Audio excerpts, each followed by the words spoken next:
Welcome to Window Dressing's mini Twin Peaks season, The Women of the Woods. I'm Madeline Jane Auble. This week, I talk about Peggy Lipton's character, Double R Diner owner and operator, Norma Jennings. Peggy had the beauty the 1960s was built on, and is forever known as the quintessential California girl. She starred in the early Aaron Spelling hit, The Mod Squad. The show only ran for 5 seasons, but changed television. The premise was new. Street urchin kid cops that were both long hairs, a dragnet-style term for hippies, and working for the man. She was in her 20s when she rose to fame for her work on The Mod Squad. She quit the business after she met Quincy Jones.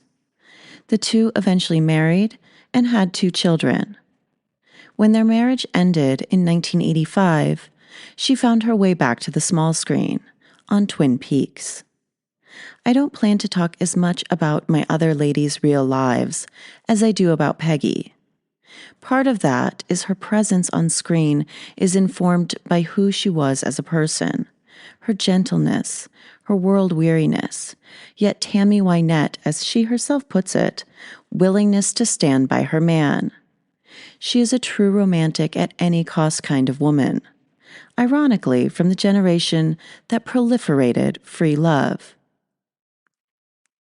Norma is an amalgamation of noir femme fatales Lana Turner from The Postman Always Rings Twice, Linda Darnell from Fallen Angel, and most closely, Joan Crawford from Mildred Pierce. Except instead of getting mixed up with a murder herself, she married a murderer, the town hunk and hit-and-run killer, Hank Jennings. She has all the earmarks of a left-behind ingenue like Betty Davis in Petrified Forest. But she is all grown up and owns the diner where she works. She made her home in the one-horse town that her beauty is too big for. The touch of sadness across her features grounds her angelic face in reality. The love of her life, Big Ed Hurley, gas station owner and stoic hunk in plaid, loves her back but marries another woman in a twist of fate that traps them both. Ed's wife, Nadine Hurley, was the nerd in high school whose hopeless love for Ed landed her an opening when Norma ran off with Hank one ill-fated weekend. Nadine and Ed got married. He accidentally shot out her eye in a hunting accident on their honeymoon, and then became indebted to her and her love, regardless of his true heart's desire, Norma. Norma, like Ed, married the wrong person, Hank Jennings, who has since been convicted of manslaughter charge. His only chance for parole is if Norma stays by his side. Nadine is not fooled by her husband's fake devotion or Norma's legal obligations to her husband. She sees the love Ed and Norma have for each other, which only serves to drive her insane. Like Diane Ladd's character in Wild at Heart, I find Nadine incredibly relatable. What would happen to you if your husband shot out your eye and carried on an affair with the town beauty queen throughout your marriage? Everyone in this mess loses. The fact that Peggy was placed in this other woman role speaks to her own early love life, where she mainly went for married men.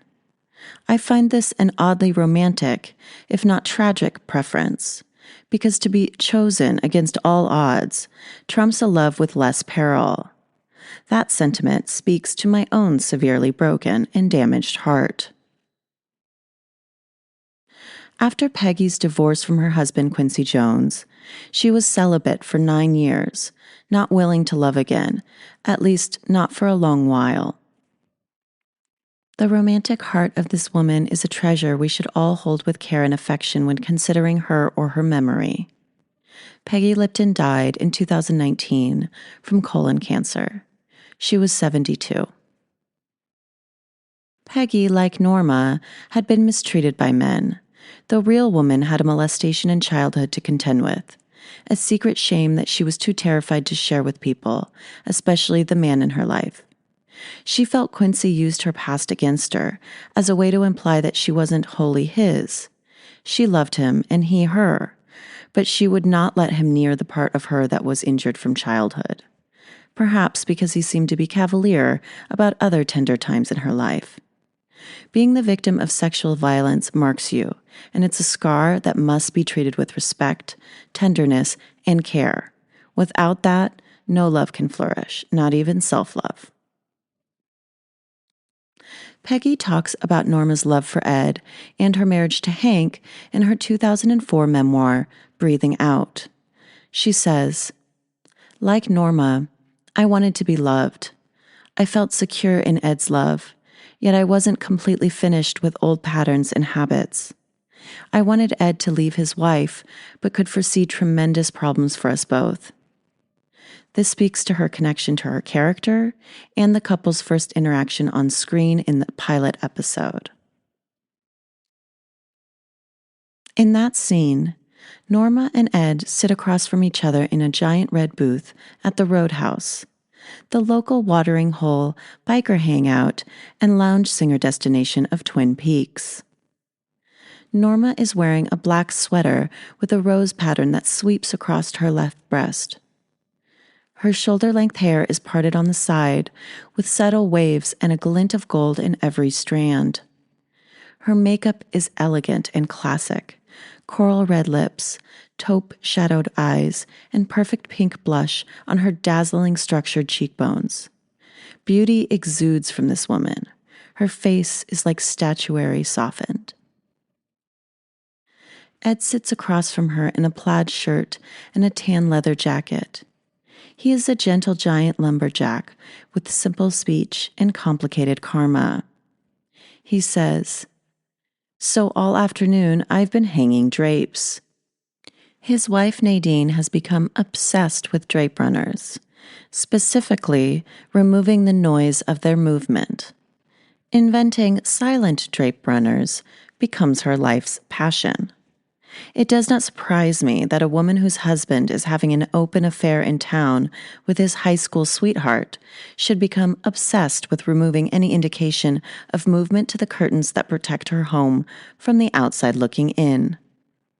She is quieting her own inner voices of the truth and hiding from the shame, literally behind the curtains. Nadine is one of the most sympathetic and archetypally feminine characters of the show, which makes it especially poignant that her betrayal transforms into physical strength as the series progresses.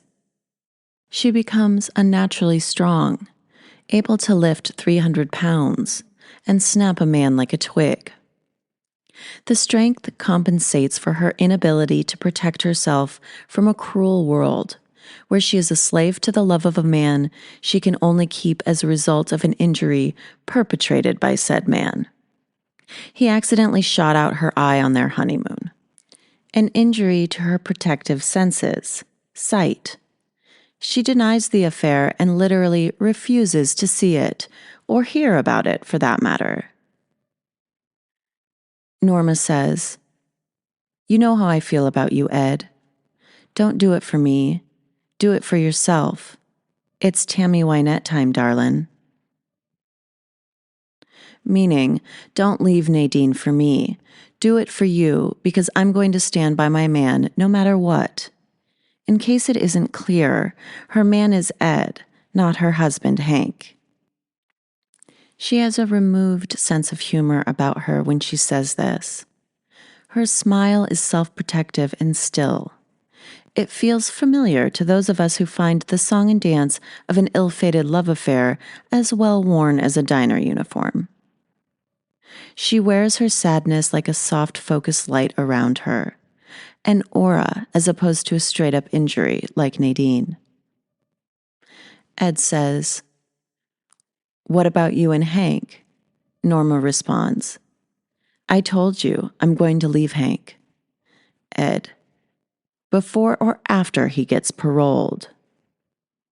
She reaches across the table, pinches his nose, and says, "I love you, Ed.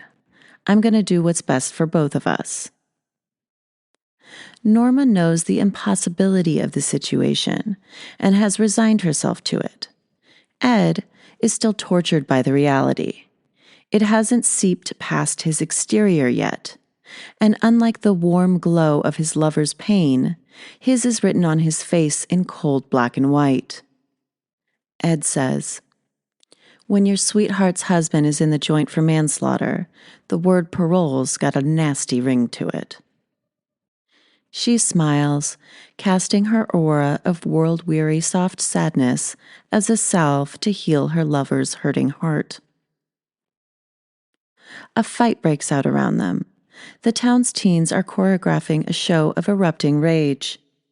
Donna is targeted by her jock boyfriend for physical and verbal abuse. Desperate to save a woman instead of stewing in his own life-altering pain, Ed steps in on Donna's behalf. The scene devolves into a motorcycle/car chase and cops doing donuts in the dirt parking lot. The interesting thing about Ed is his goodness. It does not stem from doing the right thing or wisdom, but simply from knowing the weight of his responsibility in the pain around him. Bearing witness is enough to make him good. Norma's bad boy, abusive husband, Hank, is not a good man or even an okay one. He is a golden example of the sweet talk that comes from the cruelest of lips in an ill-fated love affair. He is up for parole, and Norma is on the hook for helping him make a smooth re-entry into society. She goes to his parole hearing with the plan to tell him she's leaving him for Ed, but instead is caught up in his emotional blackmail. He is leveraging her humanity for his ends. His sleazebag attorney arranges for Norma and Hank to talk briefly in the hallway before the hearing. Norma is wearing a purple sweater skirt suit with gold buttons halfway down on the top and soft batwing sleeves and even softer shoulder pads. She wears black pumps and a matching black clutch. She looks like a lady, but a casual one. It is a near-perfect outfit for the parole hearing, which is held in what looks like an ADU-style building with narrow halls and cheap carpets. Hank begs Norma to back him up in there. He says, "I'll change. I swear on my life, I have changed. Give me a chance to prove it to you." The cliched promises sound sweet, but he can't even get those lies past his lips without giving himself away. He says, "I'll change," indicating a willingness to try to change, but then immediately after, he insists the work is already done by saying, "I have changed," skipping the accountability part and going straight to the receiving end of unearned credit. This is so typical of men who can't be accountable. They tend to rush through the actual accountability part and just demand an opportunity to show it. Of course, this is a trick in and of itself, because the second you open up to allow someone to prove something to you, you have entered into a dance you can't easily untangle yourself from.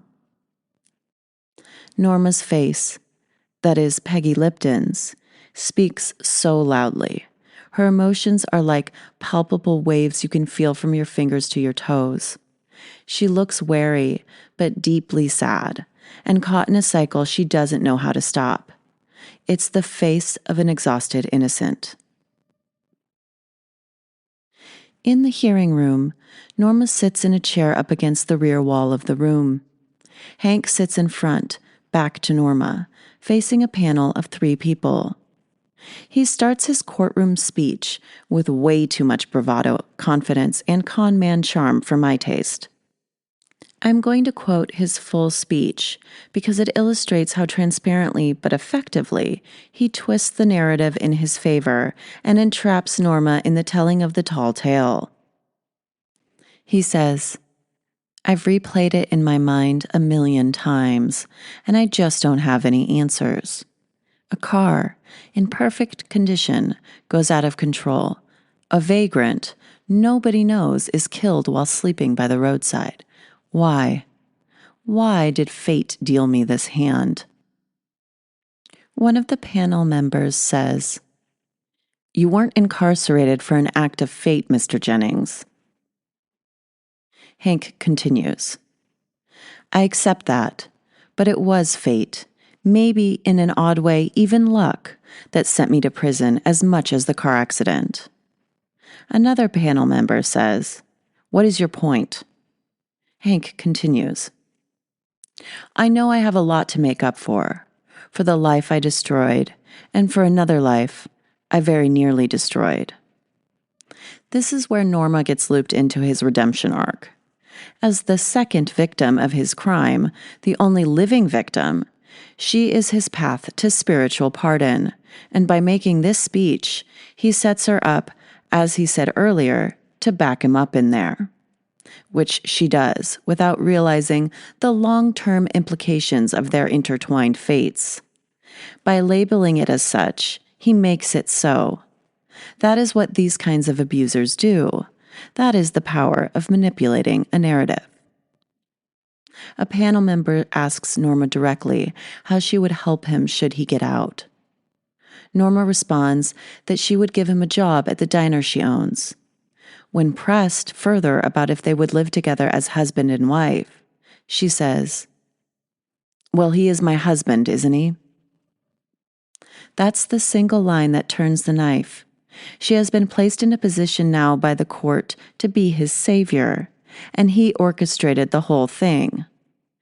As Hank is led out of the room, he comes face to face with his wife.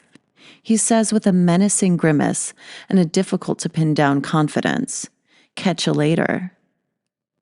Norma looks terrified and sighs in relief when he is out of the room. She played her part as he and everyone involved wrote for her to perform, but now all the consequences will be her burden to bear. Later, at the Double R, Shelly comes into work in a huff, visibly ruffled. She says to Norma, "I got one man too many and I'm married to him. Sound familiar?" Norma says, "Maybe you should have a little talk with Leo." Shelly responds, "Leo doesn't talk. He hits." She goes on to describe how she fell for Leo. Fast, hot guy with a hot car, and so on. But as soon as they married, meaning as soon as he had legal control, he treated her as a maid, not a wife. I will get into the details of her tragic youth wasted on a monstrous man in her episode, but for now, her story serves to flesh out the dynamic between the two women. Norma doesn't want Shelly to break the way she has, but is also gentle enough to never judge or push her. Often women are blamed for staying with their abusers by other women who don't understand or take the time to see the big picture of the victim's well-being. The odds she could leave Leo without serious threats to her safety are low at best. Norma understands that, and most adult women who have eyes understand too. But Shelly is just learning. So Norma keeps it light in her touch and warm in her heart. Norma says to Shelly, "Look at us, 2 men apiece, and we don't know what to do with any of the 4 of them." Shelly asks about Hank's hearing and if Norma told Hank she wants a divorce. Norma says, "When I saw him," she sighs deeply, "he might not even get out this time around. I guess my plans are a little up in the air." Norma's hope that Hank will stay in jail and save her from having to end the marriage and face up to her true fears and feelings is where she abandons herself. It's sweet that she thinks she can be saved from him by an act of justice, but Norma isn't the only one who can be conned by him. Hank plainly re-narrated his manslaughter charge as a blessing at the hearing, laying the groundwork to make Norma's cooperation his salvation. And he did that in a legal proceeding. What other, more subtle manipulations will the people he comes into contact with fall for, that she will be affected by? Rather than abandon her friend Shelly the way she has been abandoned by her husband and the system, Norma shows up for Shelly. She suggests a day of beauty for the two ladies. Manicures, facials, makeup, the works, on her. Norma says, "We'll be the knockouts of the double R."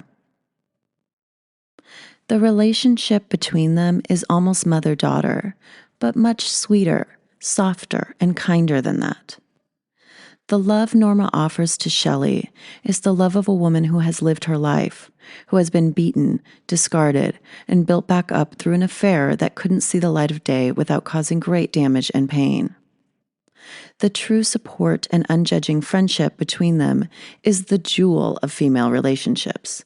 It's unconditional love, full stop.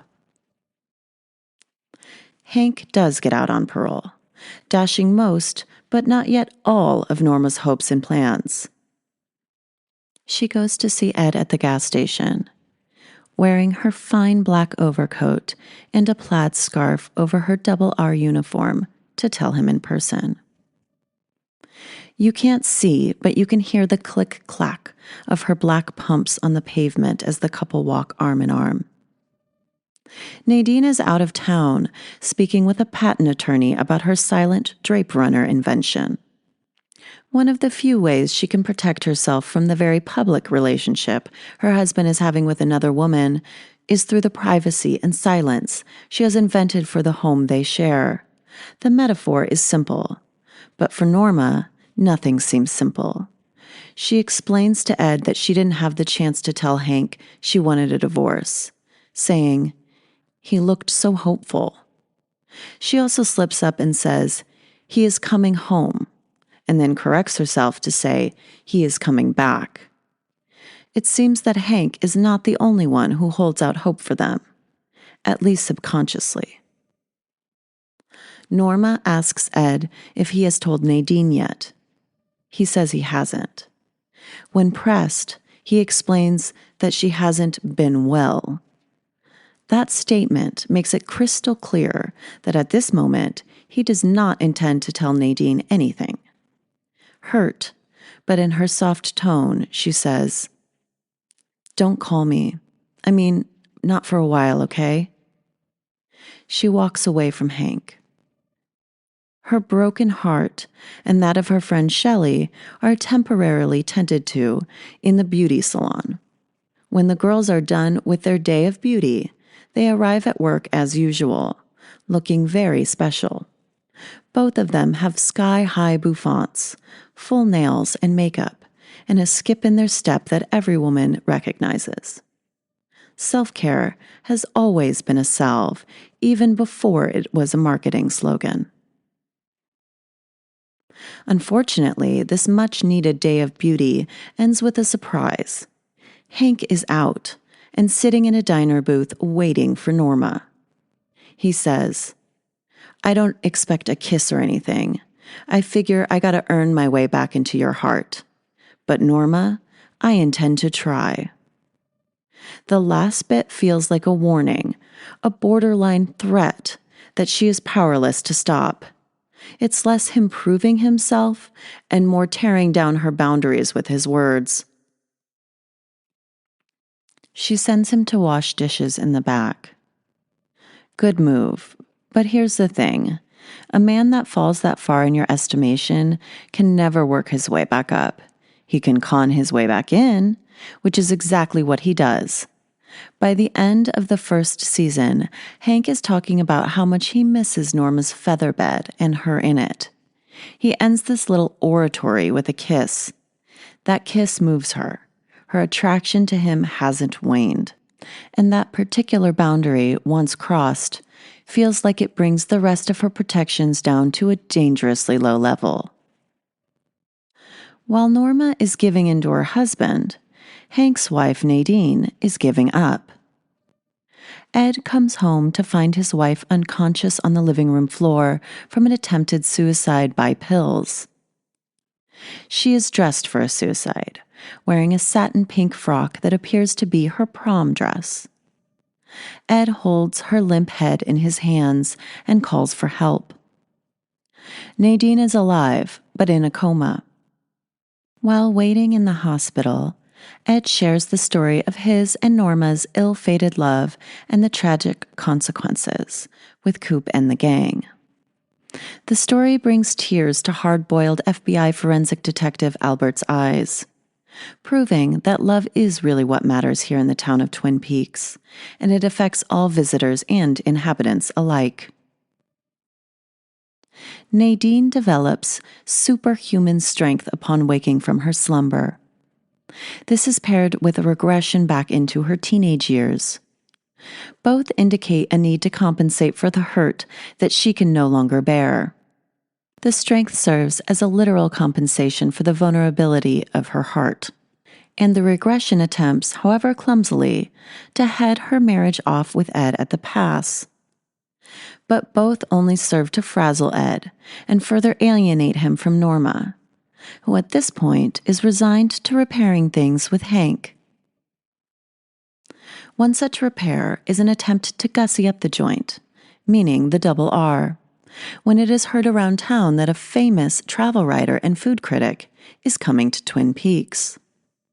This particular food critic, J.T. Wentz, is anonymous, so they have to be prepared for it to be anyone. Hank helps Norma change the menu and add tablecloths to the diner booths. His participation is more in his engagement with the diner and Norma, and less practically helpful. But anyone who has ever had a father will find that familiar. In the meantime, Shelly's husband, Leo, is in a vegetative state after being shot in his home by Norma's husband, Hank. The shooting has nothing to do with either woman, and they are not privy to the facts. I mention it only because Shelly has to quit the double R to take care of Leo full-time, which is part of a failed insurance scheme orchestrated by Bobby. Shelly comes to Norma at work. Both women stand across from each other behind the buttercup yellow diner counter in their mint blue uniforms with their nearly same hair color in the right light, the diner light. She begins to cry and tells Norma that she has to quit to take care of Leo. Tears flow from her reddened eyes as Norma calmly and lovingly says, "It's all right, sweetheart." Shelly says, "I just feel so bad. I love you. I love working here. I don't want to let you down." Norma says, "You're not going to let me down." She tells Shelly to take care of herself, takes her into her arms, and hugs her, like she is her mother. Peggy Lipton's own mother was not warm with her. As a child, she used to follow her mother around or watch her put on makeup at the vanity table, eager for affection that did not come. Peggy's molestation as a child by her uncle is a fact that altered her heart and illustrates a lack of care and protection so desperately needed. She did eventually tell her mother and her aunt, the wife of her abuser, but the healing had to be done on her own. It was too late to undo the desire to be good, to be loved, to erase the pain that she now associated with her person and not her perpetrator. She grew into being a warm and affectionate mother of her own 2 daughters, as well as her stepchildren. The warmth displayed on screen between Norma and Shelly reflect a bit of myself. The deep desire to protect, but with warmth, the girls as vulnerable as I once was, is a profound force in me. Norma's mother, Vivian, has surprised everyone and shows up in Twin Peaks with her new husband, who is a former fraud and friend of Hank's. But I will leave the details of what is essentially his storyline out of hers. The food critic that elicited linen tablecloths turns out to be Vivian. After the article comes out that slams the double R as essentially a pit stop for local color, not cuisine, Vivian admits she wrote it. Heartbroken and teary-eyed, Norma says, "I wouldn't treat a dog like this, much less my own daughter." Vivian says she is overreacting. Norma says, maybe I am, but they are my reactions, and the hurt is my hurt, and how I react is none of your damn business. I want you out of this place. I want you out of my life. I don't want to be hurt by you anymore. Goodbye. Go. The tremendous hurt and rage that escapes Norma's lips in this speech finally is forceful enough to protect the softness of her features. Her vulnerability needs the force of a proper parent to protect it. She becomes that in this moment, proving that female rage is only shunned in society because it protects the sweetness that so easily becomes prey for the patriarchy. I know we are talking about her mother in this scene, but I would argue her mother is playing for the patriarchy just as much as her husband. Vivian sold Norma out for some false notion of professional ethics that holds up patriarchal values over the heart of her own daughter. But Norma has created her own world. She owns the double R, and she is building something for herself and Shelly that Hank, Leo, and even Vivian can't take. Thank you for listening to Window Dressing's mini Twin Peaks season, Women of the Woods. Please like and subscribe to this podcast wherever you are listening. And follow me on Instagram at Window Dressing Podcast for additional content. I will be back soon with another portrait of a woman from the woods. I'm Madeline Jane Albel.